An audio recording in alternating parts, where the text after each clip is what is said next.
la méthode contre-intuitive pour en finir avec l'alimentation émotionnelle. Bienvenue, je suis Aurélie Nussbaumer, psychologue et hypnothérapeute. J'aide les femmes à mincir autrement avec les neurosciences. Je vous invite à vous abonner dès maintenant car on se retrouve chaque semaine pour une nouvelle vidéo et je vous invite à télécharger gratuitement votre e-book Le secret pour maigrir. Le lien est dans la description.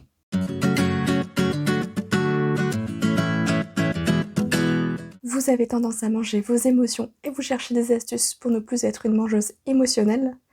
Eh bien, sachez que manger quand on s'ennuie, quand on est triste, contrarié, est un comportement tout à fait normal.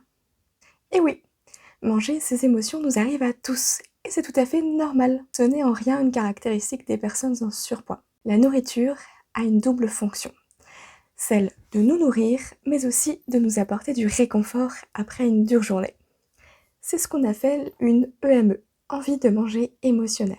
Nous utilisons physiologiquement et naturellement la nourriture pour modifier nos émotions. Ainsi, en mangeant, nous pouvons atténuer nos émotions négatives ou renforcer nos émotions positives. Il s'agit d'un processus régulateur normal qui s'appelle RAE, régulation alimentaire des émotions. La nourriture nous calme, car elle permet d'abaisser le taux de cortisol, l'hormone du stress, et libère des endorphines.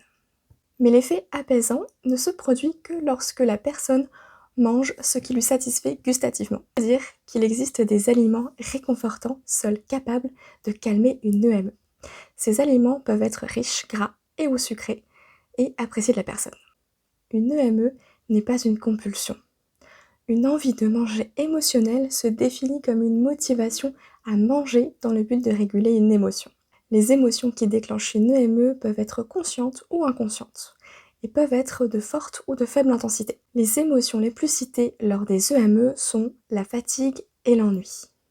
Il est important de comprendre que ce ne sont pas les émotions qui régulent les EME, mais nos tentatives de les réguler. Dès lors que nous tentons de réduire ou d'amplifier une émotion, une EME apparaît.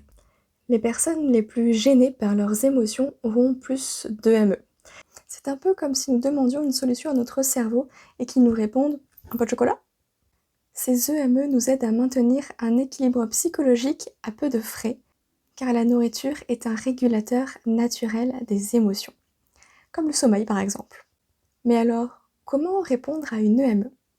Quand le cerveau détecte un besoin, qu'il soit énergétique ou émotionnel, la dopamine augmente, ce qui déclenche l'envie de manger. Si c'est un besoin énergétique, nous éprouvons le besoin de manger tout aliment susceptible d'apporter des calories. Si c'est un besoin émotionnel, nous avons besoin de manger un aliment réconfortant. Comment le désir disparaît? Il faut que le cerveau comprenne que le besoin a été satisfait, et cela passe par le plaisir procuré par l'aliment.